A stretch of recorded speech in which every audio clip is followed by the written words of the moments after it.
میرا نکاح اس آدمی کے ساتھ؟ دلہن بنی ہانیہ تصویر دیکھ کر ششدر رہ گئی۔ اسامہ لالا؟ زبان سے بے اختیار پرانا رشتہ پھسلا۔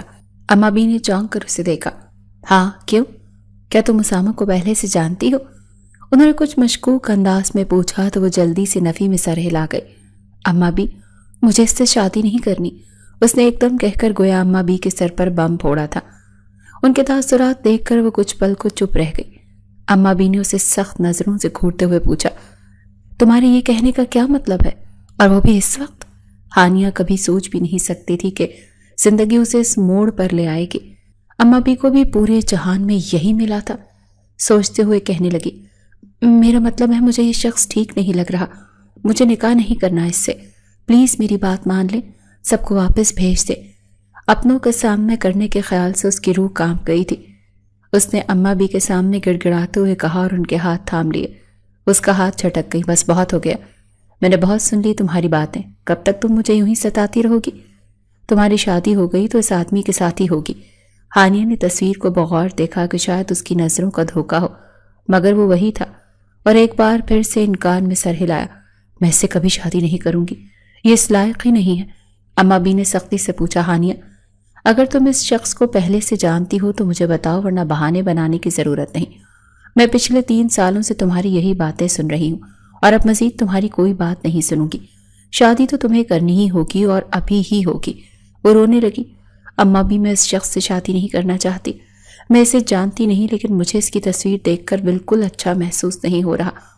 اسے سمجھ نہیں آ رہا کہ وہ کیسے اور کس طرح عین وقت پر انکار کرے۔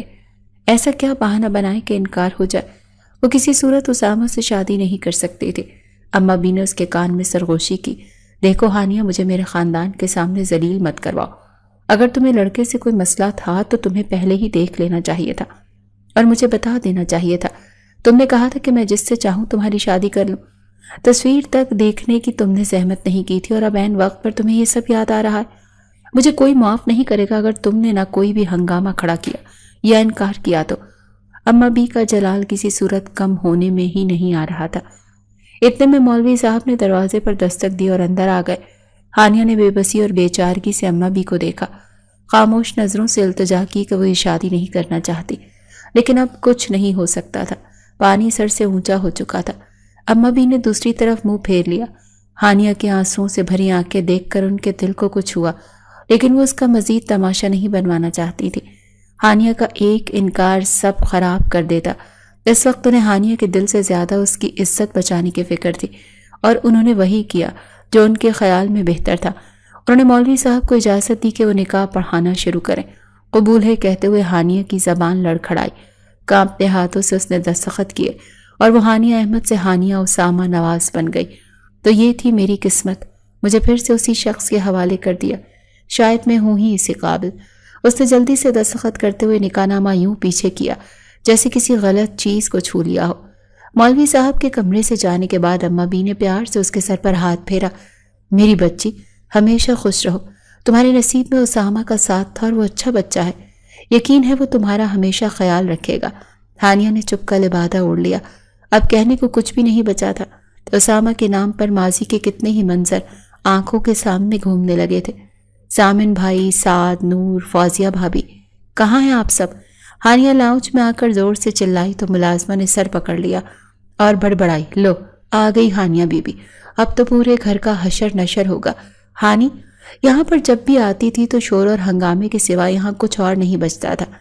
ملازمہ نے اس کے سامنے آتے ہوئے کہا، بی بی جی، فوزیہ بھابی اور زامن بھائی تو گھر پر نہیں ہیں۔ ہانیہ نے ناگواری سے اسے دیکھا اور کہا، تو تم میرے سر پر آ کر مجھے یہ کیوں بتا رہی ہو؟ جاؤ کچن میں جا کر میرے لیے کچھ بھی لے کر آؤ، سب کچھ لے آؤ، چپس، نمکو، بسکٹ سب لے آؤ، اور ہاں چائے مزیدار سی بنانا۔ ملازمہ کو حکم دینے کے بعد ایک بار پھر سے وہ اونچی آواز میں چلانا شروع کر چکی تھی، نور، سعد، اگر 2 منٹ کے اندر اندر تم دونوں لاؤنج میں نہیں آئے تو میں تم دونوں کے کمروں میں پہنچ جاؤں گی۔ نور اور سعد پر اس دھمکی کا فوری طور پر اثر ہوا اور وہ اپنے کمروں سے باہر نکل آئے۔ ہانی صوفے پر مزے سے پاؤں پسارے بیٹھی ہوئی تھی۔ نور کو دیکھ کر ہانی نے بازو وا کیے، ارے میری اکلوتی کزن، تمہیں پتا تو تھا کہ آج ہمارا کیا پلان ہے؟ تمہارے اسامہ لالا سے آج بدلہ لینے کا دن ہے، اور تم دونوں چھپ کر بیٹھے تھے بزدلوں کی طرح۔ نور نے ڈرتے ہوئے دیکھا اور کہا، آج گھر پر کوئی بھی نہیں ہے، اسی لیے بدلہ لینے کا پلان کینسل کر دو پلیز، مجھے بہت ڈر لگ رہا ہے، جانے تمہارے کیا ارادے ہیں۔ ہانی نے اپنا بیگ آگے کیا اور ایک پراسرار سی مسکراہٹ سجاتے ہوئے بولی، ارادے تو میرے ہرگز بھی نیک نہیں، میرا پورا پلان اس بیگ میں ہے، لیکن ابھی نہیں، پہلے مجھے کچھ کھا لینے دو۔ ملازمہ کو آتے دیکھ کر اس نے بیگ کھولنے کا ارادہ ترک کر دیا اور اس سے پلیٹیں پکڑ کر جھولی میں رکھ کر ہاتھ سے چپس اور نمکو کھانی شروع کر دی۔ نفاست اور شائستگی تو اس کو چھو کر بھی نہیں گزری تھی، ہر وقت شرارتوں کے موڈ میں ہی رہتی، نٹ کھٹ اور چلبلی سی۔ کھانے کے ساتھ ساتھ اس کا منہ بھی چل رہا تھا۔ پتا ہے کل تمہارے اسامہ لالا نے سب کے سامنے مجھے ڈانٹ دیا تھا، حالانکہ میرا اتنا زیادہ قصور بھی نہیں تھا، لیکن ان کی تو بچپن ہی سے مجھ سے دشمنی ہے، جانے کیوں؟ اس کی بات پر ساتھ ہنسا تھا، وہ اس لیے کہ ہم سب کو تو انہوں نے سدھار لیا، مگر تمہیں سدھارنے کی ساری کوششیں ان کی بیکار ہی گئی۔ ہانی نے اپنا بیگ کھولتے ہوئے اس میں سے شیشے کی ایک چھوٹی سی ڈبی نکالی اور کہنے لگی، یہ دیکھو، یہ ہے میرا پلان۔ نور اور سعد کی آنکھیں حیرت سے پھیل گئیں۔ شیشے کے جار میں 5-6 کاکروچ تھے۔ ہانی، تم کیا کرنا چاہ رہی ہو؟ نور بیچاری بہت ڈر گئی۔ ہانی نے قہقہ لگایا اور بولی، پریشان مت ہو، تمہیں کچھ نہیں کہوں گی، یہ سب کاکروچ تو تمہارے اسامہ لالا کے کمرے میں جا کر چھوڑوں گی، آج تو میرا بدلہ پورا ہو کر رہے گا۔ اپنی باتوں کی رو میں مگن، اسے پتہ ہی نہیں چلا کہ کب اسامہ پیچھے آ کر کھڑا ہوا، اس کی باتیں سن رہا تھا۔ نور اور سعد کی نظر پیچھے گئی تو وہ دونوں وہیں پر ساکت کھڑے رہ گئے۔ نور نے اشارے سے ہانی کو پیچھے دیکھنے کا کہا، لیکن وہ ہانی ہی کیا جو سمجھ جاتی، اپنی ہی رو میں مگن بولے جا رہی تھی، آج تو تمہارا اسامہ لالا کی خیر نہیں، بڑے صفائی پسند اور نفیس انسان بنتے ہیں نا، ان کا کاکروچز کو دیکھ کر تو ان کی الٹی نہ آ گئی تو میرا نام بدل دینا، اور پھر میں اپنا بدلہ لے کر مست مگن سی گھوموں گی۔ بولتے بولتے وہ جھومنے لگی اور جو ہی پیچھے گھومی تو اسامہ کو دیکھ کر چہرے کا رنگ بدل گیا اور ڈر کے مارے وہ شیشے کا جار ہاتھ سے چھوٹ گیا۔ کاکروچ سب سے پہلے اس کے ہی پیروں پر اچھلنے لگے تو چیختے ہوئے اسامہ کی باہوں میں گری۔ اسامہ نے غصے سے اسے دیکھتے ہوئے کہا کہ خدا جانے کب وہ وقت آئے گا جب تم سدھرو گی۔ ہانی نے آنکھیں بند کر لی، وہ جانتی تھی کہ کب اگلا پورا گھنٹہ اسے اسامہ کا لیکچر سننا پڑے گا۔ تم سن رہی ہو میں نے کیا کہا؟ ایک دم سے وہ چونک کر حال میں آئی تو اماں بھی اسے کچھ کہہ رہی تھی۔ اس نے سامنے دیکھا تو گنگ رہ گئی۔ سامنے نور کھڑی تھی، اس کی اکلوتی کزن اور پیاری سی دوست، اس کو وہ 5 سال کے بعد دیکھ رہی تھی۔ نور بے ساختہ اس سے آ کر لپٹ گئی اور رونے لگی۔ دلہن بنی ہانیہ کے صبر کے سارے پیمانے لبریز ہو گئے۔ اسامہ خان ولد نواز خان، آپ کا نکاح ہانیہ احمد سے 1 لاکھ حق مہر کے عوض کیا جا رہا ہے، کیا آپ کو قبول ہے؟ مولوی صاحب کی آواز سے وہ ہوش کی دنیا میں آئی۔ اس کے ساتھ بیٹھے دوست ارحم نے اس کے کان میں سرگوشی کی، یار اب تو ہاں بول دے، مولوی صاحب نے کوئی تیسری بار تجھ سے پوچھ لیا۔ پھر وہ مذاق کرتے ہوئے کہنے لگا، میرا تو خیال ہے تمہیں یہ شادی نہیں کرنی، یار پہلے بتا دے دینا، ایویں ہی اپنے ابو کا اتنا خرچہ کروایا ہے۔ اسامہ نے غور سے اسے دیکھا اور ٹھنڈی سانس لیتے ہوئے سوچا کہ جانے کس کے ساتھ میرا نکاح پڑھایا جا رہا ہے، میں نے تو نام بھی دھیان سے نہیں سنا، خیر اب کیا فرق پڑتا، شادی تو کرنی ہے۔ اس نے سر ہلاتے ہوئے 3 بار قبول ہے کہا تو ہر طرف مبارک سلامت کا شور مچ گیا۔ ساتھ بیٹھے ارحم کو چین نہیں مل رہا تھا۔ اس نے ایک بار پھر اس کے کان میں آہستہ سے پوچھا، ارے یہ تو بتاؤ کہ ہماری بھابھی کیسی ہے؟ بندہ کوئی تصویر ہی دوست کو دکھا دیتا ہے، تم نے تو انہیں یوں 7 پردوں میں چھپا رکھا ہے جیسے ہم انہیں نظر لگا دیں گے۔ اسامہ نے اس کو غصے بھری نگاہوں سے دیکھا اور بولا، میں نے ابھی تک اسے خود نہیں دیکھا تو تمہیں کہاں سے اس کی تصویر دکھا دوں؟ ارحم کی اس بات پر اچھل کر رہ گیا۔ اسے یقین نہیں آیا کہ اسامہ جیسا بندہ جس کے آگے پیچھے لڑکیاں گھومتی رہتی ہیں اور جو خود بھی ہر وقت لڑکیوں کے جھرمٹ میں رہتا ہے، اس نے اپنی ہونے والی بیوی کی تصویر تک کو نہیں دیکھا۔ یہ کیسے ہو سکتا ہے؟ وہ بے یقین نظروں سے اسامہ کو دیکھنے لگا۔ کہہ دو کہ تم جھوٹ کہہ رہے ہو، میرے کانوں کو یقین نہیں آ رہا، میں نے یہ کیا سن لیا؟ اسامہ اس کی باتوں سے تنگ ہو رہا تھا۔ وہ جانتا تھا کہ جب بھی کسی کو یہ خبر سننے کو ملے گی یہ فارس نے اپنی بیوی کو دیکھا ہی نہیں ہے تو وہ سب یہی ری ایکشن دیں گے۔ جانے کیوں نہیں اس کا دل کچھ غلط ہونے کا اشارہ دے رہا تھا۔ سب بہت خوش اور مطمئن لگ رہے تھے۔ یہ شادی 1 ہفتے کے اندر اندر اس کے بابا کے دوست کی بیٹی سے طے پائی تھی، لیکن کسی کو اعتراض نہ ہوا۔ چچا کی فیملی بھی کتنی خوش ہے۔ اس کو الجھن ہونے لگی، سب ٹھیک نہیں تھا۔ اس کو ایک دم ہی گھبراہٹ ہونے لگی۔ اس نے اپنے باپ کو آواز دی۔ نواز صاحب اس کے پاس آئے تو وہ کہنے لگا، بابا بس اب آپ رخصتی کروائیں، مجھے گھر جانا ہے۔ اسے دیکھ کر رہ گئے۔ اور شرارتی انداز میں کہنے لگے، پہلے تو شادی کے لیے نہیں مان رہے تھے اور اب تمہیں گھر جانے کی بھی جلدی پڑ گئی۔ بیٹے تھوڑا سا انتظار کر لو، تمہاری ہی بیوی ہے، تمہارے ہی ساتھ جائے گی۔ اسامہ نے نفی میں سر ہلاتے ہوئے افسوس کرنے والے انداز میں دیکھا اور کہا، اب آپ بھی مذاق کر لیں، میں سچ کہہ رہا ہوں، میری طبیعت مجھے ٹھیک نہیں لگ رہی۔ اب کی بار انہوں نے سنجیدگی سے اسے دیکھا اور کہنے لگے، اچھا تم بس آدھا گھنٹہ انتظار کر لو، میں آدھے گھنٹے کے بعد رخصتی کرواتا ہوں۔ وہ وہیں بیٹھے بیٹھے خیالوں میں کھو گیا۔ اس نے کب سوچا تھا کہ اس کی شادی ایسے ہوگی، کسی ایسی لڑکی کے ساتھ جسے دیکھنے کا بھی اس نے سوچا تک نہیں ہوگا، نہ ہی کسی نے اسے لڑکی کی تصویر دکھانے کی زحمت کی۔ نواز صاحب اپنے وعدے کے سچے نکلے۔ آدھے گھنٹے بعد رخصتی کا شور مچ گیا۔ اس نے اپنی بیوی کو آتے ہوئے دیکھا، اس کے چہرے کو چادر سے ڈھک دیا گیا تھا۔ اس نے دل میں سوچا، مجھے کون سا اسے دیکھنے کا شوق ہے جو یوں منہ چہرہ چھپا کر آ رہی ہے۔ اس نے سر جھٹک کر سامنے دیکھا تو نواز صاحب اسے آنکھ کے اشارے سے کہہ رہے تھے۔ وہ شانے اچکا کر اشارے سے کہنے لگا، کیا کہہ رہے ہیں، مجھے سمجھ نہیں آ رہا۔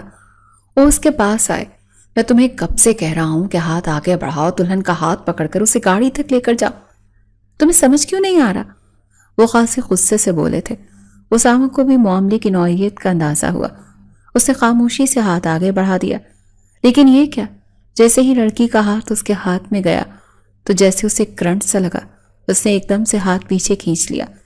ہر طرف سے آوازیں اور سیٹیاں بلند ہونے لگیں۔ کیا ہوا، دلہے نے ہاتھ کیوں چھوڑ دیا؟ اس کو شرمندگی سی ہوئی اور دوبارہ آگے بڑھ کر اس کا ہاتھ پکڑ لیا، لیکن اب کی بار بھی وہی کیفیات تھی۔ اس کا دل ایک دم تیزی سے دھڑکنے لگا، لیکن اس نے اپنے آپ پر صبر رکھا۔ ایک دم سے جذبات اور احساسات جانے کیوں جاگنے لگے۔ وہ سمجھنے سے قاصر تھا، ایک انجان لڑکی کے دل کا دھڑکنا اس کو بوکھلا گیا تھا۔ میرج ہال سے گھر کے کمرے تک کا سفر وہ بس یہی سوچتا رہا کہ میری ایسی حالت کیوں ہو گئی، میں نے نہ کبھی اس لڑکی کو دیکھا نہ کبھی اس سے ملا، جانے پر جذبات ایک دم سے کیوں ہلچل مچا رہے تھے۔ کمرے میں آیا تو وہ گھونگھٹ اوڑے بیٹھی تھی۔ وہ اس کے پاس بیڈ پر بیٹھا تو ہانیہ کا دل تھم سا گیا، اس کو خوف سا محسوس ہوا۔ وہ وقت آ گیا جس کا وہ سامنا کرنے سے ڈر رہی تھی، اور اب اس کا چہرہ دیکھنے والا تھا۔ اس کے چہرے پر سے دوپٹہ پیچھے کرتا اور پھر شاید ایک بہت بڑا ہنگامہ ہوتا۔ وہ سوچ کر کانپ گئی۔ اپنے آپ کو قابو کرتے ہوئے اس نے آنکھیں میچ لی۔ اسامہ کی آواز اس کے کانوں سے ٹکرائی۔ وہ کمرے میں اندھیرا کر کے اس کا لباس بدلنے کا کہہ رہا تھا۔ وہ بمشکل اپنے آپ کو سنبھالتے ہوئے اٹھی۔ کمرے میں ناکافی سی روشنی تھی۔ اسامہ نے اسے دیکھا۔ شادی کی پہلی رات اور اس کی بیوی جس پر وہ پورا حق رکھتا تھا اس کے پاس موجود تھی۔ وہ بے اختیار آگے ہوا اور اس کو اپنی آغوش میں لے لیا۔ کچھ عجیب سا احساس ہوا، لیکن کیا؟ اسامہ کی بے اختیاری بڑھتی جا رہی تھی۔ ہانیہ اس کی شدت سے گھبرا رہی تھی۔ اسامہ نے اب تک اس کو دیکھا بھی نہیں تھا اور اسے بیوی کے حقوق دینے چلا تھا۔ وہ پریشان ہونے لگی، لیکن پھر کچھ سوچ کر اس نے خود کو حالات کے دھارے پر چھوڑ دیا اور اپنے آپ کو اسامہ کے حوالے کر دیا۔ اسامہ کو کچھ دیر کے بعد ہی عجیب سا احساس ہونے لگا۔ یہ احساس اس شدت سے اس پر حاوی ہوا کہ وہ فوراً اٹھ کر بیٹھ گیا اور ہانیہ کی جان حلق میں اٹک گئی۔ وہی ہوا جس کا اسے خدشہ تھا۔ اسامہ نے ایک دم سے کمرے کی بتی چلا دی۔ ہانیہ نے بے اختیار چہرے پر ہاتھ رکھ لیا۔ اسامہ نے کسی ٹرانس کسی کیفیت میں اس کے چہرے پر سے ہاتھ پیچھے کیا اور پھر جیسے کرنٹ کھا کر پیچھے ہٹا تھا، اس کے منہ سے نکلا، تم؟ اسے جیسے اپنی آنکھوں پر یقین نہیں آ رہا تھا۔ یہ کیسے ہو سکتا تھا؟ یہ لڑکی اس کی بیوی جسے کئی سال پہلے وہ دھتکار کر اپنی زندگی میں اتنا آگے بڑھ چکا تھا، وہی لڑکی اس کے کمرے میں اس کے ساتھ اس کے بیڈ پر موجود تھی۔ یہ سب اس کو پاگل کر دینے کے لیے کافی تھا۔ کچھ دیر تو اس نے سر ہاتھوں میں تھامے خود کو یقین دلانے کی کوشش کرتا رہا کہ جو کچھ وہ دیکھ رہا ہے شاید ایک بھیانک خواب ہے، لیکن اس کی بدقسمتی کہ وہ سب حقیقت تھا۔ اس نے غصے میں آ کر سائڈ ٹیبل پر رکھا گلدان ہاتھ مار کر نیچے گرایا تھا۔ تیز سے وہ آگے بڑھا اور ہانیہ کا بازو دبوچ کر غرایا، تم تو 3 سال پہلے کسی کے ساتھ تعلق بنا کر اپنی عزت کھو چکی ہو، رہی صحیح کسر گھر سے بھاگ کر پوری کر دی۔ اب کیسے میری بیوی کے روپ میں یہاں پر موجود ہو؟ اس کے لہجے میں اتنی نفرت تھی کہ ہانیہ کی آنکھوں سے آنسو بہنے لگے، لیکن پھر اس نے خود کو یاد دلایا کہ یہ وقت اس کے کمزور پڑنے کا نہیں بلکہ مضبوط بننے کا ہے۔ اسامہ کے ہاتھ کو جھٹکا دے کر ہانیہ نے پیچھے کیا اور نفرت سے بولی، ہاں میں مانتی ہوں کہ 2 سال پہلے میں نے بہت بڑی غلطی کی، بلکہ شاید گناہ کیا، لیکن تم وجہ تھے، سب تمہاری وجہ سے ہوا، تو تم مجھ اکیلی کو الزام نہیں دے سکتے۔ جہاں تک تمہاری بیوی بننے کا سوال ہے، میں نہیں جانتی کہ تم میرے شوہر بنو گے، اگر مجھے پتا ہوتا تو کبھی بھی تم جیسے انسان کے ساتھ میں دوبارہ تعلق نہ بناتے، اس سے بہتر میں مر جانا سمجھتے۔ اسامہ بے چینی سے ادھر ادھر چکر کاٹنے لگا۔ قسمت نے میرے ساتھ بہت برا کھیل کھیلا، ایک ایسی لڑکی کو میری بیوی بنا دیا جس کا کوئی کردار ہی نہیں۔ بابا، یہ آپ نے کیوں کیا؟ اس کے پاؤں میں بڑے گلدان کو زور سے ٹھوکر ماری۔ اس کا بس نہیں چل رہا تھا کہ کمرے میں موجود ہر چیز کو تہس نہس کر دے۔ ہانیہ نے کچھ کہنے کی کوشش کی لیکن اب وہ کچھ بھی سننے کے موڈ میں نہیں تھا۔ اس نے ہانیہ کا بازو پکڑ کر اسے کمرے سے باہر نکال دیا اور کمرہ لاک کر دیا۔ کچھ وقت وہ خود کو دینا چاہتا تھا تاکہ وہ اس کڑوی سچائی پر یقین کر سکے کہ ہانیہ اب اس کی بیوی بن چکی ہے۔ ہانیہ کا چہرہ ذلت کے احساس سے سرخ پڑ گیا تھا۔ یہ تو شکر تھا کہ گھر میں اس وقت کوئی مہمان نہیں تھا۔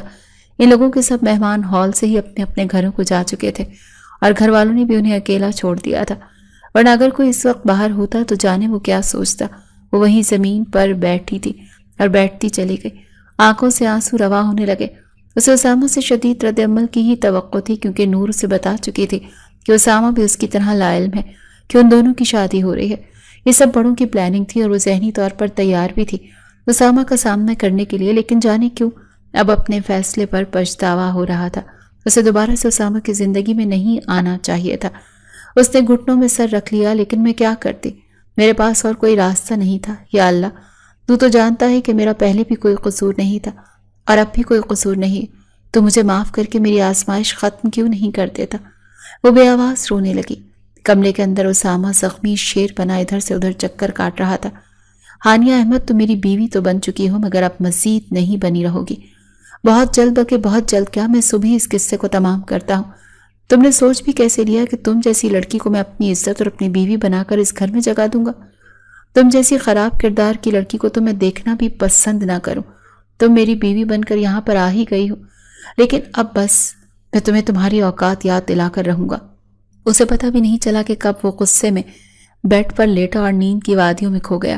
دوسری طرف ہانیہ بھی وہیں روتے ہوئے دروازے کے ساتھ ٹیک لگا کر سو گئی۔ وہ نہ صرف اس کے سب سے چھوٹے چچا کی اکلوتی لاڈلی چہیتی بیٹی تھی، بلکہ اس کی ماں کی جان بھی اسی میں بستی تھی۔ چچی اس کی خالہ بھی تھی۔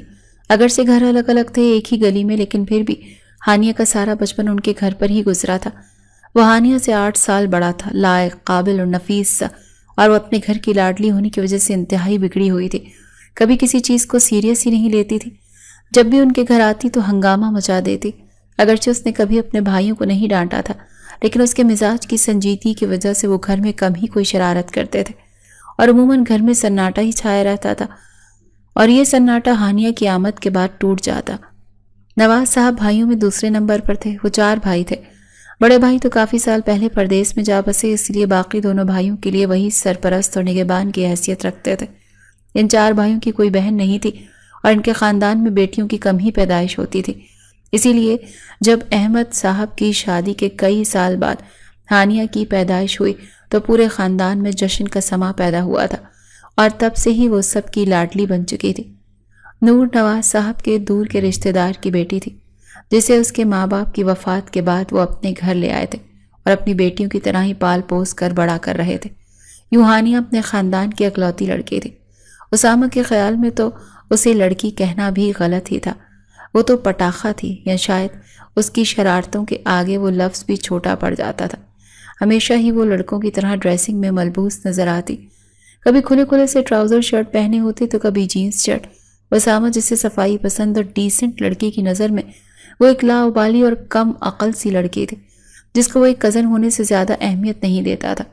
اس کی ڈانٹ کی زد میں وہی سب سے زیادہ آتی تھی، کیونکہ جو بھی شرارتیں ہوتی تھیں اس کا ماسٹر مائنڈ وہی نکلتی تھی۔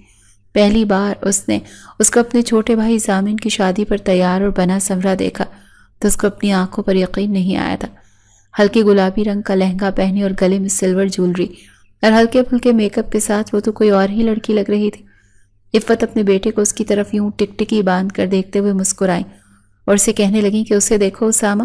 بے اختیار کہنے لگا، امی سے ہی دیکھ رہا ہوں، لڑکی سی لگ رہی ہے۔ عفت کی بے اختیار ہنسی چھوٹ گئی، اس کے کاندھے پر پیار سے تھپڑ جڑتے ہوئے کہنے لگی، وہ لڑکی ہی تو ہے، تو لڑکی ہی لگے گی، میں تو یہ کہہ رہی ہوں کہ دیکھو وہ کتنی خوبصورت لگ رہی ہے۔ پھر وہ شرارتی انداز میں کہنے لگی، تمہارے ساتھ بہت جچے گی۔ اسامہ نے چونک کر انہیں دیکھا اور کہا، یہ آپ کیسی باتیں کر رہی ہیں؟ وہ مجھ سے بہت چھوٹی ہے، ابھی 18 کی بھی نہیں ہوئی۔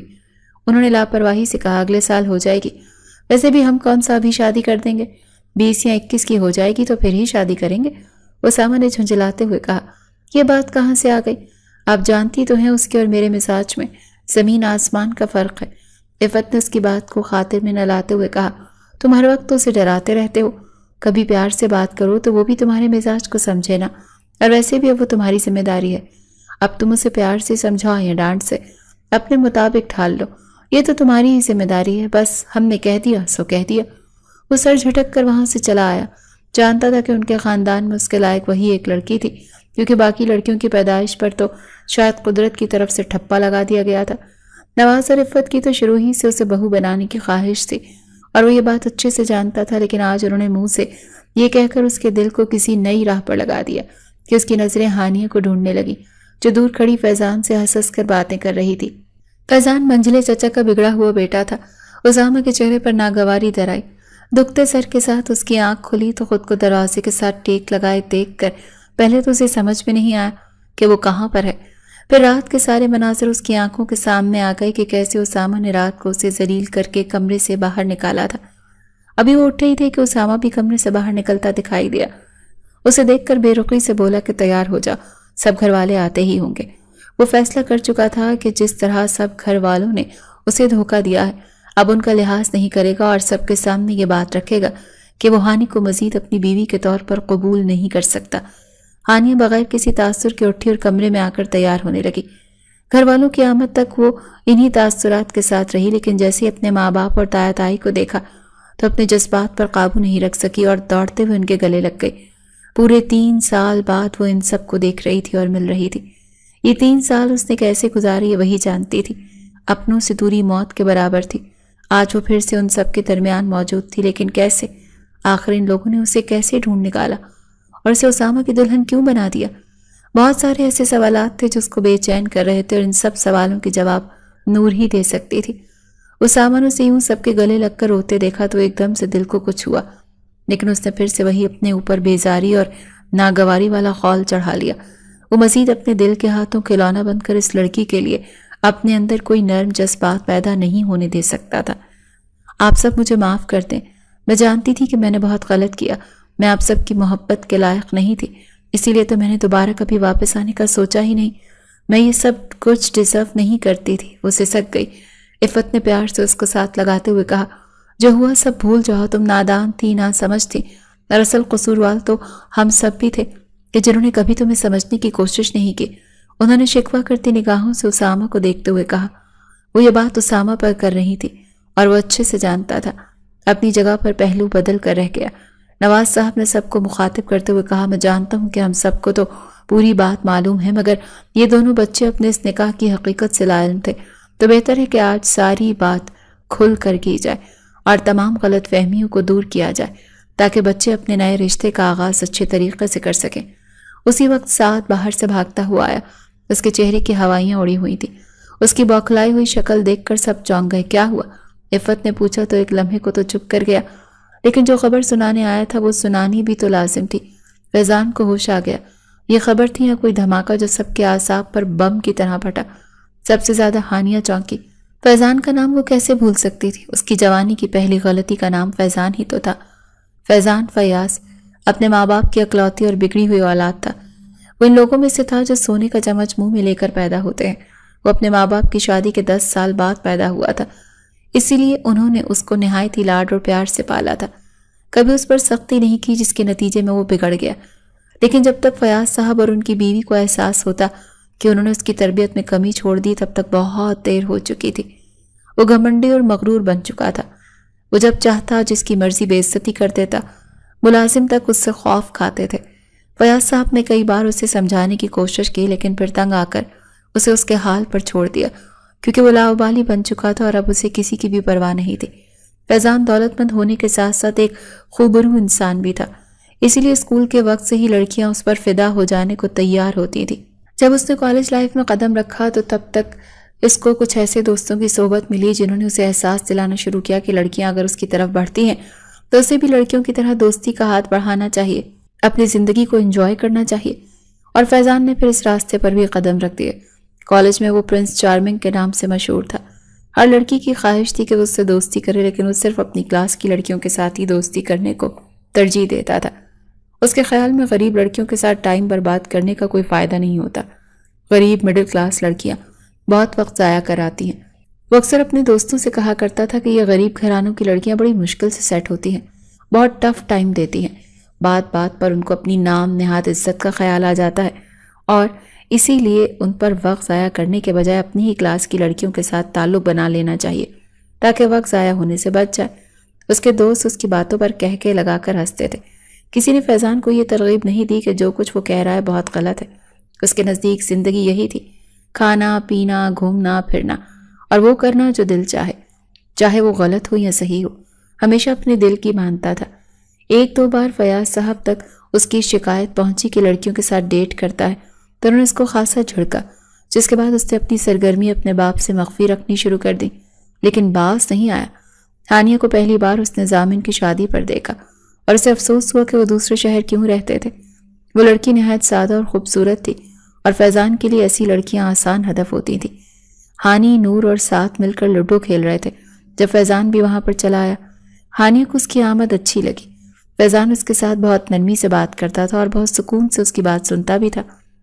آج کل چونکہ چچا جان اسی شہر میں شفٹ ہونے کا ارادہ رکھتے تھے، تو فیضان ضامن کی شادی کے بعد یہیں پر رکا ہوا تھا، اسی لیے ہانیہ اور اس کی اچھی خاصی دوستی ہو گئی۔ نور کے بلانے پر وہ اس کے گھر جا کر لوڈو کھیلنے میں لگ گئی، تو فیضان بھی اس کے پیچھے ہی آ گیا۔ اپنے کمرے کی کھڑکی سے فیضان کو آتے دیکھا تو اسامہ کو جانے کیوں اچھا نہیں لگا۔ کچھ دیر تو وہ سوچتا رہا، پھر نیچے آ کر نور اور سعد کو ڈانٹتے ہوئے کہنے لگا، ہر وقت تم لوگوں کو کھیلنے کی پڑی رہتی ہے، چلو اپنے کمرے میں جا کر پڑھائی کرو۔ یہ تو ہے ہی ہمیشہ کی ویلی اور نکمی، سپلیاں لینا تو اس کا پسندیدہ مشغلہ ہے، تم لوگ بھی اس کی طرح کیا نالائق ہونا چاہتے ہو؟ ہانیہ کا منہ بے اختیار کھل گیا۔ فیضان کے سامنے سے اپنی بے عزتی بہت بری طرح سے محسوس ہوئی تھی۔ آپ میری انسلٹ نہیں کر سکتے، اس نے قدر غصے سے اسامہ کو دیکھتے ہوئے کہا۔ آج پہلی بار اس نے اس کے سامنے زبان کھولی تھی۔ سب نے حیرانی سے دیکھا، ورنہ تو وہ چپ ہو کر اور سر جھکا کر ہنستی رہتی تھی۔ اسامہ نے 2 قدم آگے آتے ہوئے اس کی آنکھوں میں دیکھتے ہوئے اسی انداز میں کہا، میں تمہاری انسلٹ کیوں کروں گا؟ تم تو سر سے پاؤں تک خود انسلٹ ہو، اپنے ماں باپ کی اور ہمارے خاندان کی۔ تم اور نور ایک ہی کلاس میں تھی نا، مگر اب وہ تم سے پورے 2 سیمسٹر آگے ہے اور تمہاری سپلیاں ہی کلیئر ہونے کا نام نہیں لے رہی۔ آج سے پہلے ہانی کو کبھی اسامہ سے اتنی نفرت محسوس نہیں ہوئی تھی جتنی آج ہو رہی تھی۔ اس کو فیضان کے سامنے ہرگز اس سے ایسے بات نہیں کرنی چاہیے تھی۔ وہ روتے ہوئے وہاں سے بھاگ کر گھر گئی۔ فیضان بھی اس کے پیچھے پیچھے آ گیا۔ اس کو چپ کراتے وہ کہنے لگا، مجھے تو لگا تھا تم بہت بہادر لڑکی ہو، اور تم خود ہی تو مجھے بتاتی تھی کہ تم اپنی ہر انسلٹ کا بدلہ اسامہ سے لیتی رہی ہو، تو اب کی بار بھی لے لینا۔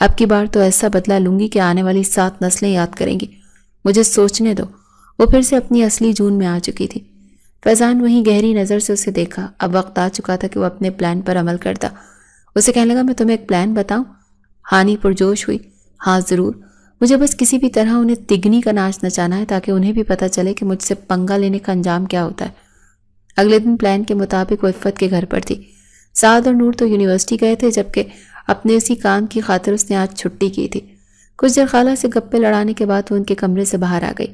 ہاں، لیکن اس دوران وہ اسامہ کے کمرے کی چابی سے وہاں سے نکال لائی تھی۔ خالہ کو اس نے یہ کہہ دیا تھا کہ وہ گھر جا رہی ہے، لیکن دبے قدموں وہ اوپر اسامہ کے کمرے میں آ گئی۔ چابیاں اس نے دروازے میں ہی لگی چھوڑ دی اور کمرے میں آ گئی۔ دروازہ خودکار طریقے سے بند ہو گیا اور شٹ، اب میں باہر کیسے جاؤں گی؟ فیضان کو فون کرتی ہوں۔ اس نے فیضان کے نمبر پر کال کر کے اسے صورتحال سے آگاہ کیا تو وہ کہنے لگا، کھڑکی سے کود جا۔ ہانی نے کھڑکی سے نیچے دیکھا۔ اگرچہ بلندی اتنی زیادہ نہیں تھی، لیکن پھر بھی رسک تو تھا۔ کوئی بات نہیں ہانی، تم اس سے بڑی بڑی دیواریں پھلانگ چکی ہو، ہمت کرو۔ جلدی سے وہ اسامہ کے دراز میں پڑی فائلیں نکالنے لگی کہ ہی کرتی اب پتہ چلے گا اسامہ لالا کو کہ کس سے پنگا لیا تھا۔ وہ اسامہ کے آفس کی ضروری فائلز منہ میں دبائے کھڑکی سے نیچے کودی۔ اپنے گھٹنے اور ہاتھ جھاڑتی پلٹی تو یوں لگا جیسے کسی پتھر سے ٹکرائی ہو۔ یا اللہ، یہ کون سی وحشی چٹان میرے سامنے آ گئی۔ اپنی ناک اور ماتھا مسلتے اس نے جو ہی نگاہ اوپر اٹھائی تو اسامہ کھڑا تھا، اس کے ساتھ ہی اسامہ کا پالتو کتا جو اسے دیکھ خررا رہا تھا۔ ہانیہ کی سٹی گم ہو گئی۔ میں یہ فائلز دینے آپ کے پاس ہی آ رہی تھی، اس نے بے چارگی سے کہتے فوراً فائلز اسامہ کے آگے بڑھائیں۔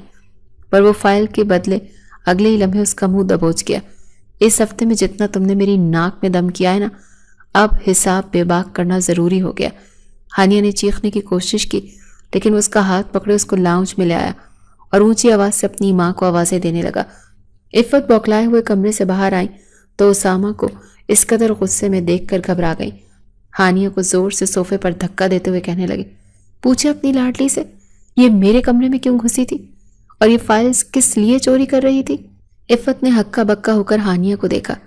ان کے خیال میں تو گھر سے جا چکی تھی اور ابھی اسامہ تو کچھ اور ہی بتا رہا تھا۔ ہانی روتے ہوئے عفت کے گلے جا لگی، خالہ جان میرا کوئی قصور نہیں ہے، میں تو بس اپنا بدلہ لینے آئی تھی۔ آپ کو پتا ہے نا کل انہوں نے میری کتنی زیادہ انسلٹ کی تھی۔ عفت نے سکون کا سانس لیا، یعنی بات اتنی بڑی نہیں تھی گڑیا، بدلہ لینے کے لیے اس کے آفس کی فائلز کا کیا کام؟ انہوں نے پیار سے اس کے بال سہلاتے ہوئے کہا تو وہ بولی، میں نے سوچا تھا ان کے آفس کی ضروری فائلز ایک دن کے لیے اپنے پاس رکھوں گی، اور جب تایا جان ان سے ضروری فائلز منگوائیں گے تو ان کے پاس نہیں ہوں گی اور انہیں تایا جان سے بہت ساری ڈانٹ پڑے گی، جس سے یہ مجھے ڈانٹتے ہیں، پھر یہ فائلز میں خود ہی ان کے کمرے میں رکھ بھی دیتی۔ وہ معصوم صورت بنائے اپنی سی کہانی بنا کر پیش کرنے لگی۔ اب ان کو ہرگز بھی یہ نہیں بتا سکتی تھی کہ فائلز چوری کرنے کا آئیڈیا اسے فیضان نے دیا تھا۔ وہ گھر جانے کے لیے لاؤنج سے باہر نکل آئی، تبھی اسامہ کی آواز اس کے کانوں سے ٹکرائی، آپ اس لڑکی سے مجھے شادی کرنے کا کہہ رہی ہیں؟ میں تو اپنا ہرگز بھی اس جیسی لاوالی کم عقل اور پاگل لڑکی سے شادی نہیں کروں گا۔ اس نے تو میرا دماغ خراب کر دینا ہے، اور آج تو اس نے چوری بھی کر لی ہے، اس کا تو کوئی دین ایمان بھی نہیں۔ وہ غصے میں جانے کیا کیا بول رہا تھا یہ وہ خود بھی نہیں جانتا تھا۔ ہانیہ جو اس بات پر چونکی کہ خالہ اسے بہو بنانا چاہتی ہیں، وہیں پر اپنے خلاف اس کے لہجے میں اتنی نفرت دیکھ وہ کانپ کر رہ گئی اور روتی ہوئی گھر کو چلی گئی۔ اس نے اس دن کے بعد سے عفت کے گھر جانا کم کر دیا تھا، اور اس کے بعد اس کا زیادہ تر وقت فیضان کے ساتھ گزرنے لگا۔ وہ اس میں دلچسپی لینے لگی تھی۔ اس نے یہ سوچا کہ جب امی ابو مجھ سے اسامہ کے رشتے کے بارے میں بات کریں گے تو میرے پاس فیضان کا آپشن موجود ہوگا۔ ویسے بھی فیضان بھی تو ابو کا بھتیجا ہی ہے، انہیں کیا اعتراض ہوگا؟ اس کے خیال میں فیضان بھی اسے پسند کرتا تھا، اور ایک دن فیضان نے اس کا اظہار بھی کر دیا تھا، اور اسی دن عفت اور نواز بھی آ گئے اسامہ کے لیے اس کا ہاتھ مانگنے۔ اس سے بغیر پوچھے نواز صاحب کو ہاں کر دی گئی، اور ہانیہ کو پتہ چلا تو اس نے آسمان سر پر اٹھا لیا۔ میں اسامہ سے نہیں فیضان سے شادی کرنا چاہتی ہوں۔ اس کے یوں بے دھڑک بولنے پر احمد صاحب نے شاکڈ ہو کر اسے دیکھا۔ وہ بھی 18 سال کی ہوئی تھی اور بات اس طرح کر رہی تھی جیسے اسے بڑی عمر کا تجربہ ہو، اور پہلے تو وہ غصہ ہونے لگے، لیکن پھر اپنی لاڈلی پر غصہ کرنے کا دل نہیں چاہا تو پیار سے اسے سمجھاتے ہوئے کہنے لگے، تمہارے لیے اسامہ ہر حال میں بہترین آپشن ہے۔ فیضان کی ریپوٹیشن اچھی نہیں ہے، اور ویسے بھی وہ کچھ کرتا نہیں ہے۔ ہانی نے ریپوٹیشن والی بات کو اگنور کرتے ہوئے کہا کہ اسے کچھ کرنے کی ضرورت بھی نہیں، چچا جان کا اتنا بڑا بزنس تو ہے۔ احمد صاحب اس کی بات سن کر ہنسنے لگے اور کہنے لگے، تم کس بزنس کی بات کر رہی ہو؟ یہ فیضان اپنے ماں باپ کا سارا پیسہ اور بزنس ڈبو چکا ہے، اب وہ کنگلے ہو چکے ہیں، اور یہ فیضان اسی لیے تو تمہارے پیچھے پڑا ہے۔ جانتا ہے تم اپنے ماں باپ کی اکلوتی اولاد ہو، اور ہمارا سب کچھ تمہارا ہی ہے۔ اپنی طرف سے تو احمد صاحب نے اپنی بیٹی کو سمجھا دیا تھا، لیکن قسمت کے کچھ اور ہی فیصلے تھے۔ اسامہ کو پتہ چلا کہ اس نے فیضان سے شادی کرنے کے لیے کہا ہے تو اس کا غصہ آسمان کو چھونے لگا، اور اس پر یہ کہ فیضان نے اپنی اور ہانیہ کے قریبی فوٹوز بھی اسے ایڈٹ کر کے بھیج دی تاکہ وہ یہی سمجھے کہ ہانیہ ایک بد کردار لڑکی ہے اور وہ کبھی بھی اس سے شادی کرنے کا نہ سوچے۔ اس وقت سب کے سامنے سوالیہ نشان بنی کھڑی تھی۔ اسامہ نے وہ ساری فوٹوز ساری فیملی کے سامنے رکھ دی۔ یہ اس فیضان کے ساتھ سارا دن باہر گھومتی رہتی ہے، ہوٹلنگ کرتی ہے، اور اب سب کو دھوکہ دے رہی ہے، اور آپ چاہتے ہیں کہ میں اس سے شادی کروں؟ ہرگز بھی ایسا نہیں ہو سکتا۔ آپ سبھی تصاویر دیکھیں۔ ہانیہ نے افسوس سے اسے دیکھا۔ وہ جانتی تھی کہ یہ تصاویر ایڈٹ شدہ ہیں، لیکن کوئی بھی اس کی بات کا یقین نہیں کر رہا تھا۔ وہ سوچنے لگی کہ فیضان نے سچ کہا تھا کہ اسامہ اسے بدنام کرنے کے لیے کسی بھی حد تک جا سکتا ہے، اور اسامہ نے کس چالاکی سے یہ پکچرز ایڈٹ کر کے سب کو میرے خلاف کر دیا۔ وہ بدگمانی میں بہت آگے تک سوچ رہی تھی، اور یہ سب فیضان کی برین واشنگ کا ہی کمال تھا۔ وہ اتنے عرصے سے اس کو مکمل طور پر اپنے گھر والوں اور اسامہ کے خلاف کر چکا تھا۔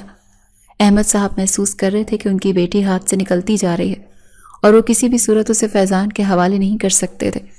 اسی لیے انہوں نے فیصلہ کر لیا، اور پھر جس دن زبردستی اس کا نکاح اسامہ سے کیا جانا تھا، اس نے فیضان کے کہنے پر آ کر ایک بڑا قدم اٹھا لیا جو اس کی زندگی کو ایک اور بھیانک موڑ پر لے گیا۔ اس نے فیضان سے کورٹ میرج کر لی، اور گھر چھوڑ دیا۔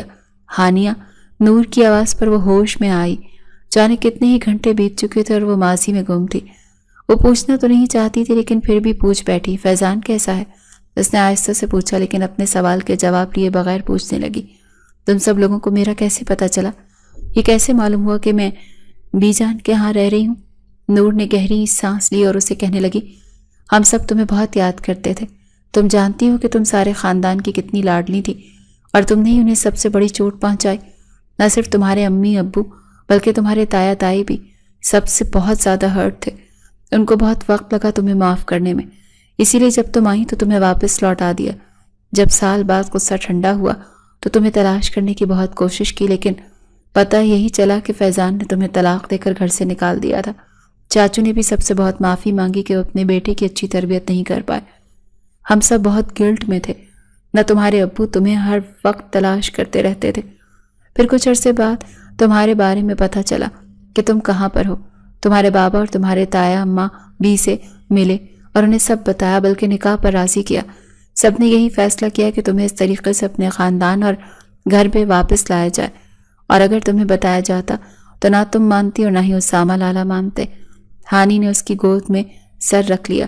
تمہیں پتہ ہے جب میں نے گھر چھوڑا تو تبھی سے میری بدبختی کا آغاز ہو گیا۔ شادی کے دوسرے دن ہی مجھ پر اس کی اصلیت کھل گئی۔ نور، وہ تو ایک دن بھی اچھا رہنے کا ناٹک نہ کر سکا۔ مجھے سب کہتے رہے لیکن میری آنکھوں پر اس کی جھوٹی محبت کی پٹی بندھی تھی۔ وہ جھوٹا تھا کیونکہ اس نے واقعی مجھ سے میرے پیسوں کی خاطر شادی کی تھی، اور بابا نے مجھ سے تعلق توڑ کر اس کی امیدوں پر پانی پھیر دیا تھا۔ 1 سال میں نے اس کا ہر ظلم ستم برداشت کیا۔ میں واپس بھی آئی لیکن مجھے کسی نے قبول نہیں کیا۔ واپس جانے کو کہہ دیا۔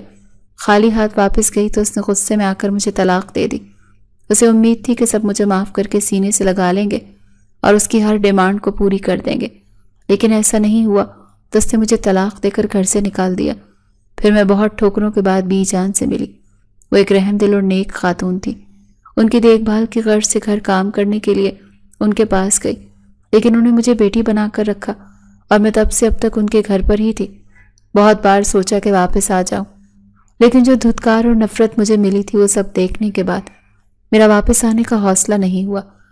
لاؤنج کے دروازے پر قدم رکھتے سب لوگ اس کی باتیں سن کر اپنے آنسو نہیں روک پائے۔ وہیں اسامہ بھی شرمندگی سے سر جھکا گیا۔ وہ سب ابھی فیضان سے مل کر آئے تھے۔ وہ اپنی آخری سانسوں پر تھا، لیکن اس نے سب کو بتا دیا تھا کہ ہانیہ بے قصور تھی۔ اس نے ہانیہ کی برین واشنگ کر کے اسے گھر چھوڑنے اور پھر کورٹ میرج کرنے پر مجبور کیا تھا، اور اسی نے ہی اسامہ کو اپنی اور ہانیہ کی ایڈٹ شدہ پکچرز بھیجی تھی۔ سب کو اندر آتے دیکھ وہ اٹھ کر بیٹھ گئی۔ نواز احمد صاحب نے ہی بات کا آغاز کیا۔ 2 سال پہلے فیضان کا ایکسیڈنٹ ہوا تھا اور وہ کوما میں تھا، اور آج اسے تھوڑی دیر کے لیے ہوش آیا تو اس نے ہم سب پر تمہاری سچائی عیاں کر دی۔ ہانیہ نے ہاتھ جوڑ دیے۔ آپ سب مجھے معاف کر دیں، میں جانتی ہوں میری غلطی تھی اور میں بہت شرمندہ ہوں۔ مجھے وہ سب نہیں کرنا چاہیے تھا۔ میں کم عمر تھی، نادان تھی، مجھے اس وقت کچھ بھی سمجھ میں نہیں آیا اور میں نے بغیر سوچے سمجھے قدم اٹھا لیا۔ مجھے معاف کر دیں۔ پھر سب نے ایک حیران کن منظر دیکھا۔ اسامہ اس کے سامنے ہاتھ جوڑ کر گھٹنوں کے بل بیٹھ گیا۔ سب سے زیادہ قصور میرا ہے۔ میں نے کبھی تم سے پیار سے بات نہیں کی اور ہمیشہ تم پر سختی جمائے رکھی، اسی وجہ سے تم مجھ سے متنفر اور دور ہوتی گئی۔ مجھے لگتا تھا شاید سختی کر کے میں تمہیں اپنے مزاج کے مطابق ڈھال لوں گا، لیکن میں بھول گیا تھا کہ ہر انسان کی اپنی فطرت ہوتی ہے۔ میں فیضان کی سچائی اچھے سے جانتا تھا، لیکن میں نے تمہیں اس سے دور رکھنے کے لیے کوئی خاص کوشش نہیں کی۔ میرا بھی برابر کا قصور ہے۔ تمہارے جانے کے بعد مجھے احساس ہوا کہ مجھے تم سے کس قدر محبت ہے۔ رات جو کچھ بھی ہوا میں اس کے لیے بھی معذرت خواہ ہوں۔ میں جانتا تھا کہ میں سب کچھ جھوٹ کہہ رہا ہوں، لیکن پھر بھی تم پر غصہ نکالنا تھا۔ مجھے کیوں چھوڑ کر چلی گئی؟ مجھے معاف کر دو ہانیہ۔ ہانیہ کے لیے تو یہ دن جیسے عید کا دن تھا۔ اس نے بے اختیار اسامہ کے ہاتھ پکڑ کر آنکھوں سے لگا لیے۔ سب مسکرا دیے۔ ان دونوں کی ایک نئی زندگی کا آغاز ہونے جا رہا تھا۔ وہ دونوں کمرے میں آئے تو شرم کے مارے ہانیہ کا برا حال ہو رہا تھا۔ ایک نئے رشتے سے وہ اسامہ کو دیکھنے جا رہی تھی۔ اسامہ کے لہجے کی حدت اور آنکھوں کی محبت اس کو پگھلائے دے رہی تھی۔ اس کے لفظ اور لمس سے محبت جھلک رہی تھی۔ ہانیہ نے بے سپردگی سے خود کو اس کی آغوش میں دیتے ہوئے سکون سے آنکھیں موند لیں کہ اب زندگی کا ایک نیا باب شروع ہو چکا تھا، خوشیوں سے بھرپور باب، جہاں بس وہ اور سب کا پیار تھا جو ہمیشہ سے اس کا حق تھا۔